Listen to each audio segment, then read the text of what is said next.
Students, welcome to the channel. चलिए, last class में हमने पढ़ लिया था भारत में हर्षवर्धन, पृथ्वीराज चौहान, इन राजाओं ने जो शासन किया था। इसके बाद अब देखते हैं कि भारत में इस्लाम धर्म कहाँ से आया, कैसे आया। भारत में इस्लाम धर्म का उदय, चलिए जानते हैं इस बारे में। ये आपके UPBTC सेकेंड सेमेस्टर 2019 बैच के लिए क्लासेस चल रही हैं। आप इन्हें प्रैक्टिस क्लास, रिवीजन क्लास या जो भी कहना चाहें कह सकते हैं, लेकिन आपको इन क्लासेस से फ़ायदा ज़रूर होगा अपने एग्ज़ाम में मार्क्स को बूस्ट करने के लिए। तो चलिए स्टार्ट करते हैं। इस्लाम धर्म के संस्थापक कौन थे, चलिए देख लेते हैं। इस्लाम धर्म के संस्थापक हज़रत मोहम्मद साहब थे। इस चीज़ को आपको याद रखना है, क्वेश्चन आ सकता है कि इस्लाम धर्म के संस्थापक कौन थे। तो इस्लाम धर्म के संस्थापक हज़रत मोहम्मद साहब थे, ठीक है। इनका जन्म मक्का नामक शहर में हुआ। इनका जो जन्म हुआ था वो मक्का में हुआ था, मक्का नाम से शहर था। उनके पिता की मृत्यु उनके जन्म से पूर्व ही हो गई थी। उनके चाचा ने उनका पालन पोषण किया। तो मोहम्मद साहब जो थे, उनके पिताजी की मृत्यु, उनके फादर की जो डेथ थी वो उनके जन्म से पहले ही हो गई थी, और उनकी बाकी की ज़िंदगी उनके चाचा ने उनका पालन पोषण किया था, ठीक है। 40 वर्ष की आयु में फरिश्ता जिब्राइल ने उन्हें ईश्वर का संदेश दिया। क्वेश्चन आया है BTC में और आता रहेगा कि मोहम्मद साहब को फरिश्ते से मुलाकात कब हुई, या उन्हें ईश्वर का या अल्लाह का या भगवान का, सब एक ही बात है, उनका संदेश कब मिला। तो आपको बोलना है 40 वर्ष की आयु में। और फरिश्ते का नाम क्या था? फरिश्ते का नाम था जिब्राइल, जिस फरिश्ते ने उन्हें ईश्वर का संदेश दिया था, ठीक है। चलिए आगे देखते हैं। इनकी मृत्यु के बाद इन्हें मदीना में दफनाया गया। यहीं पर पवित्र कुरान की रचना हुई। जब मोहम्मद साहब की मृत्यु हो गई थी तो उन्हें मदीना नाम के शहर में दफनाया गया, और वहीं पर कुरान जो ग्रंथ है मुसलमान भाई बहनों का, उसी की रचना वहीं हुई थी। और तभी से मक्का से मदीना की यात्रा की जाती है। मक्का मदीना की यात्रा सबने सुनी होगी फिल्मों में, रियल लाइफ में जो यात्रा होती है, ठीक है। तो मक्का से मदीना इसलिए क्योंकि मक्का में मोहम्मद साहब का जन्म हुआ था और मदीना में इन्हें दफनाया गया था, और कुरान की जो उत्पत्ति हुई थी, ठीक है, रचना हुई थी, वो मदीना में हुई थी। आई होप आपको समझ में आ गया होगा इस्लाम धर्म कैसे बना। चलिए आगे देखते हैं। भारत में इस्लाम धर्म कैसे आया, इस बारे में देख लेते हैं। तो इसके 2-3 वजह थी, उनमें से मैं मेन वजह आपको बता देता हूँ। पहला है अरब व्यापारियों द्वारा। अरब व्यापारी भारत में पश्चिमी तट पर व्यापार करने आते थे, ठीक है। उस टाइम के जो अरब व्यापारी थे भारत में पश्चिमी तट पर, ठीक है, वहाँ व्यापार करने आते थे तथा इस्लाम धर्म को मानते थे। वो इस्लाम धर्म को मानते थे।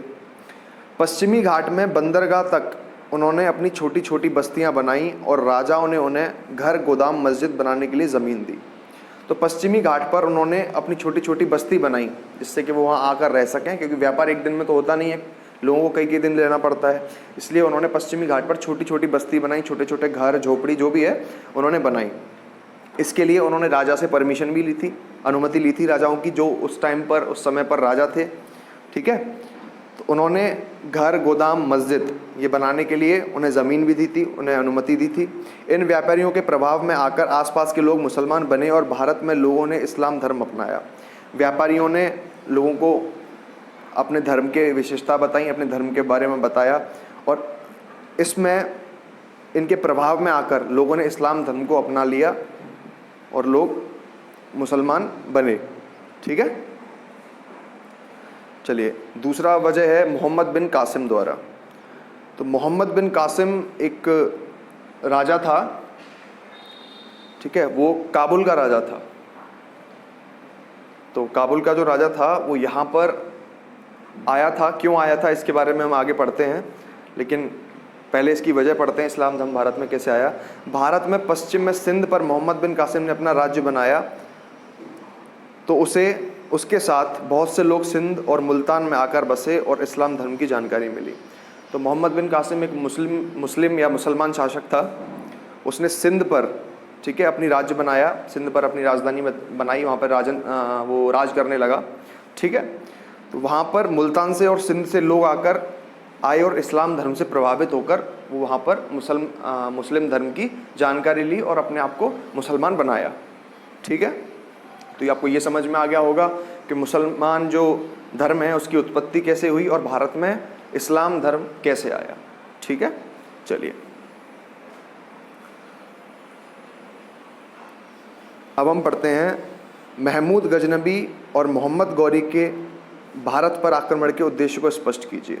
देखिए, मोहम्मद गौरी मैं आपको पहले ही बता चुका हूँ, पृथ्वीराज चौहान की जिससे लड़ाई हुई थी, तराइन का पहला युद्ध और तराइन का दूसरा युद्ध, आप सबको पता है। तो हम दोनों की बात कर लेते हैं। महमूद गजनबी और मोहम्मद गौरी भारत पर जो आक्रमण करने आए थे उनके उद्देश्य क्या थे, क्या चाहते थे वो भारत से। महमूद गजनबी और मोहम्मद गौरी भारत में धन लूटने, इस्लाम धर्म का प्रचार करने, वो अपना साम्राज्य बढ़ाने आए थे। ये बात क्लियर है। वो भारत का धन लूटने, पैसा लूटने, अपने धर्म का यानी इस्लाम धर्म का प्रचार करने आए थे और साथ में ही अपना साम्राज्य बढ़ाने। ठीक है, ये बॉर्डर तो अब बने हैं ना आज़ादी के बाद, पहले कहाँ बॉर्डर थे, जिसने जहाँ जीत लिया वही उसका राज्य हो गया। तो ऐसे ही था, अपने राज्य को बढ़ाने भी वो यहाँ भारत में आए थे। ठीक है, महमूद गजनबी का भारत में सबसे प्रसिद्ध आक्रमण सोमनाथ के मंदिर पर हुआ था। महमूद गजनबी ने कई आक्रमण किए, 18 बार। लोग ज़्यादातर क्या समझते हैं, कहानियों में सुन लिया, किसी ने बोल दिया कि पृथ्वीराज चौहान ने 18 बार मोहम्मद गौरी को हराया था, या 18 बार मोहम्मद गौरी ने आक्रमण किया था। नहीं, गलत है ये। ठीक है, वो आक्रमण महमूद गजनबी ने किए थे, पृथ्वीराज चौहान से उसका कोई मतलब नहीं है। ठीक है, उसने भारत लूटने के लिए 18 आक्रमण किए थे और 18वां आक्रमण था सोमनाथ मंदिर पर। गुजरात में ये मंदिर है, वहाँ से उसने बहुत सारा धन लूटा और गजनी ले गया। ठीक है, इस चीज़ को याद रखिए कि महमूद गजनबी भारत में धन लूटने आया था और उसका सबसे प्रमुख, सबसे बड़ा जो उसने आक्रमण किया था वो गुजरात में सोमनाथ मंदिर पर किया था और उसने बहुत सारा धन लूट लिया। अच्छा, एक चीज़ और मैं इसमें ऐड करता हूँ, जब वो गजनी लौट रहा था, ठीक है, वापस अपने राज्य लौट रहा था, तो उस पर जाटों ने, वहाँ के जो लोकल जाट थे गुजरात के, उन्होंने आक्रमण किया था और करीब आधा धन जाटों ने उससे लूट लिया था या छीन लिया था। ठीक है, ये क्वेश्चन आ जाता है कि महमूद गजनबी जब सोमनाथ मंदिर पर आक्रमण करने गया था तब उस पर किसने आक्रमण किया और धन लूट के ले गए, तो आपको बोलना है जाटों ने। कोई स्पेसिफिक इसके लिए वर्ड नहीं है। ठीक है, तो यहाँ जाटों ने ही इसका आंसर है जो किताबों में लिखा हुआ है। ठीक है, वहाँ के जो लोकल जाट थे उन्होंने। चलिए आगे देखते हैं। इसके बाद ये तो आपका इस्लाम धर्म का मैंने बता दिया है, पृथ्वीराज चौहान का ये आपने समझ ही गए होंगे, लास्ट वीडियो में भी समझा दिया था। पृथ्वीराज चौहान, मोहम्मद गौरी, इसमें हमने मोहम्मद बिन कासिम जी का पढ़ लिया, मोहम्मद गजनबी का पढ़ लिया। ठीक है, और मोहम्मद साहब का पढ़ लिया, कैसे इस्लाम धर्म की उत्पत्ति हुई, इस्लाम धर्म का प्रचार कैसे हुआ। ठीक है, महमूद गजनबी और मोहम्मद गौरी क्यों भारत आए थे, उनका उद्देश्य क्या था, ये सब हम पढ़ चुके हैं। चलिए इसके साथ अब मैं आपको आगे कराता हूँ दिल्ली सल्तनत काल। ये आपका नया टॉपिक है, अगला चैप्टर है। ठीक है, इसे मैं इसमें आपको कंप्लीट नहीं कराऊंगा, थोड़ा बड़ा चैप्टर है ये, इसके बारे में थोड़ी सी जानकारी ले लीजिए। ये मैंने इसमें ऐड इसलिए किया है क्योंकि जो मैंने आपको अभी मोहम्मद गौरी पढ़ाया है उससे ही रिलेटेड है, तो आप कंफ्यूज ना हो, इसलिए मैं इसमें ऐड कर रहा हूँ इसे। ठीक है, बाकी काम इसके बाद पढ़ेंगे, लेकिन अभी मोहम्मद गौरी से रिलेटेड जो इसमें आ रहा है मैं वही आपको पढ़ाने वाला हूँ, जिससे कि आप कंफ्यूज ना हो, बहुत आसानी से समझ सकें। ठीक है, तो आपका टॉपिक है दिल्ली सल्तनत काल या गुलाम वंश। चलिए देखते हैं इसे। गुलाम वंश के संस्थापक कुतुबुद्दीन ऐबक ने की थी। ठीक है, या गुलाम वंश का संस्थापक कौन था, कुतुबुद्दीन ऐबक, या ये कह सकते हैं कि दिल्ली सल्तनत का संस्थापक या दिल्ली सल्तनत का पहला राजा कौन था, कुतुबुद्दीन ऐबक। इसको याद रखिए, मोस्ट इंपोर्टेंट क्वेश्चन, अब से लेके सुपर टेट एनी कॉम्पिटिशन, हर कॉम्पिटिशन में क्वेश्चन आता है, हर एग्जाम में। ठीक है, वह मोहम्मद गौरी का गुलाम व दामाद था। तो जो कुतुबुद्दीन ऐबक था वो मोहम्मद गौरी का गुलाम भी था और उनकी बेटी का शौहर, उनकी बेटी का पति। ठीक है, पति भी था, मोहम्मद गौरी की बेटी का पति भी था कुतुबुद्दीन ऐबक। चलिए आगे देखते हैं। मोहम्मद गौरी ने गजनी जाने से पहले अपनी भारतीय सत्ता कुतुबुद्दीन ऐबक के नाम की थी। इस चीज़ को याद रखिए। मोहम्मद गौरी जब जा रहा था यहाँ से तराइन का युद्ध जीत के, दूसरा युद्ध जो जीता था, भारत छोड़ के जब वो गजनी लौट रहा था, तो उसने भारत में जो जो कब्जाया था, जो जो उसकी ज़मीन थी, जो जो राज्य उसने जीते थे, वो सब अपने दामाद या अपने गुलाम, कुछ भी कह सकते हैं, कुतुबुद्दीन ऐबक को दे दिए थे कि मैं यहाँ से जा रहा हूँ, अब यहाँ का शासन तुम करो। ठीक, तो चलिए कुतुबुद्दीन ऐबक के बारे में पढ़ लेते हैं। कुतुब मीनार का निर्माण ऐबक ने कराया, मतलब कुतुब मीनार जो दिल्ली में है आपने देखा है, उसका निर्माण कुतुबुद्दीन ऐबक ने कराया। कुतुबुद्दीन और कुतुब मीनार दोनों नाम रिलेट कर रहे हैं, इससे आप याद रखेंगे, ठीक है। कुतुबुद्दीन ऐबक ने ही कुतुब मीनार का निर्माण कराया था। अजमेर का 2.5 दिन का झोंपड़ा कुतुबुद्दीन ऐबक ने बनाया। मोस्ट इंपोर्टेंट क्वेश्चन पूछ लिया जाता है कि कुतुबुद्दीन ऐबक ने अपने काल में क्या क्या इमारत बनवाई, तो आपको बोल देना है अजमेर का 2.5 दिन का झोंपड़ा, कुतुब मीनार, ये सब कुतुबुद्दीन ऐबक ने बनवाया था, ठीक है। चलिए आगे देखते हैं। ऐबक को लाख बख्श या लाखों का दान करने वाला कहा जाता है। जो कुतुबुद्दीन ऐबक है उसको लाख बख्श यानी लाखों का दान करने वाला कहा जाता है। बहुत इंपॉर्टेंट क्वेश्चन है कि लाख बख्श की उपाधि किसके पास थी या लाख बख्श किसे कहा जाता था, तो आपको बोलना है कुतुबुद्दीन ऐबक को, ठीक है। एक एक पॉइंट इंपॉर्टेंट है इसमें, स्किप कुछ मत करना। ये जो लेक्चर है आप सिर्फ और सिर्फ वीडियो देखकर ही, एक बार नहीं, 2 बार नहीं, 3 बार में 100% आप इसे देख के ही याद हो जाएगा, सिर्फ वीडियो को देख के ही। धीरे धीरे सुनिए, समझिए, ठीक है। चलिए आगे देखते हैं। ऐबक की मृत्यु पोलो खेलते वक्त घोड़े से गिरकर हुई, ठीक है। ऐबक जो कुतुबुद्दीन ऐबक था उसकी मृत्यु हुई थी पोलो खेलते हुए घोड़े से गिरकर। अब पोलो क्या होता है, आपने जैसे गोल्फ देखा, गोल्फ क्या होता है, एक स्टिक से एक बॉल होती है, उसे एक होल में पहुंचाना होता है। ऐसे ही एक पोलो नाम से खेल होता है जिसमें घोड़े पे चढ़कर एक स्टिक से, एक डंडी से या एक बैट से बॉल को मारा जाता है, ठीक है। तो वहाँ पोलो खेलते वक्त वो घोड़े से गिर गया था और उसकी मृत्यु हो गई थी। आई होप क्लियर हो गया होगा। क्वेश्चन आता है कि कुतुबुद्दीन ऐबक की मृत्यु कैसे हुई, तो आप बता सकते हैं कि पोलो खेलते वक्त घोड़े से गिरकर, या ये आ जाता है कि दिल्ली सल्तनत में किस राजा की मृत्यु या किस सुल्तान की मृत्यु पोलो खेलते वक्त हुई या घोड़े से गिरकर हुई, तो आप बता सकते हैं कुतुबुद्दीन ऐबक, ठीक। चलिए आगे देखते हैं। अब कुतुबुद्दीन ऐबक के बाद इल्तुतमिश के बारे में पढ़ते हैं। चलिए देख लेते हैं इसे भी।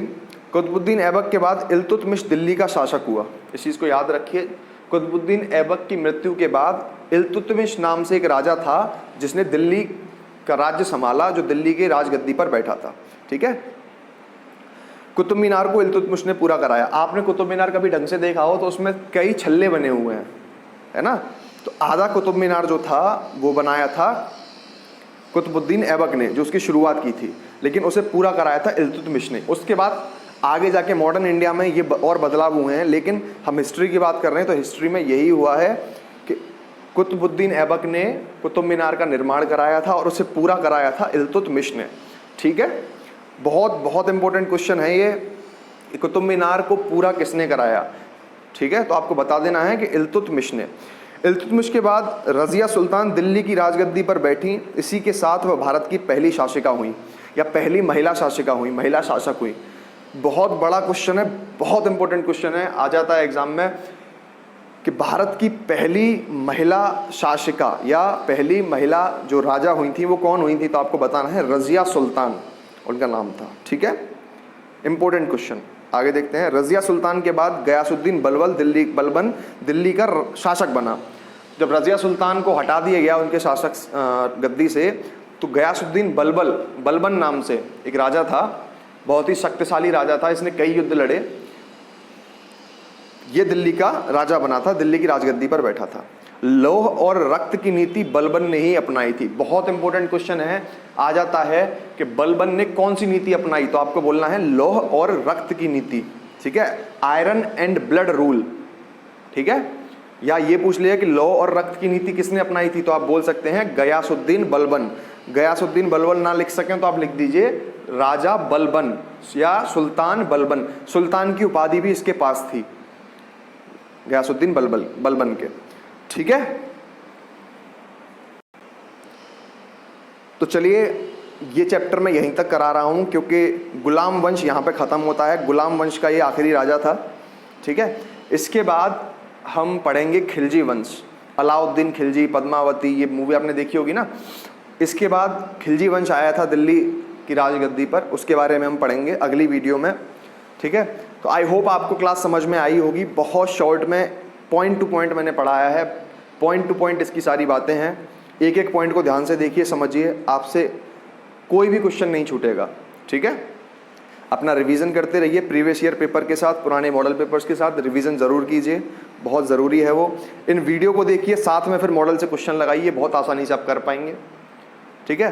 तो अगर आपको वीडियो अच्छा लगा हो तो लाइक कीजिए, इसे कमेंट कीजिए, कोई दिक्कत आ रही है मुझे व्हाट्सएप कीजिए, कमेंट कर सकते हैं। टेलीग्राम ग्रुप पे हर चैप्टर का मैं नोट्स प्रोवाइड कर रहा हूँ। टेलीग्राम चैनल पे आप मुझसे जुड़िए, डिस्क्रिप्शन बॉक्स में उसका लिंक है, ठीक है। जिन बच्चों को टेलीग्राम पे ऐड होने में दिक्कत आ रही है मुझे व्हाट्सएप कीजिए, व्हाट्सएप नंबर मैं हर वीडियो पे प्रोवाइड करता हूँ, ऑलमोस्ट सब बच्चों के पास है, ठीक। तो चलिए फिर सब्सक्राइब ज़रूर कीजिए चैनल को, जिससे कि हर वीडियो आपको मिल सके। जिन बच्चों ने सब्सक्राइब नहीं किया है उनको हर वीडियो टाइम से मिल सके, एग्ज़ाम में ज़्यादा टाइम नहीं है तो सब्सक्राइब ज़रूर करें। चलिए फिर मिलते हैं अगली वीडियो में, हम खिलजी वंश के बारे में पढ़ेंगे। Thank you very much.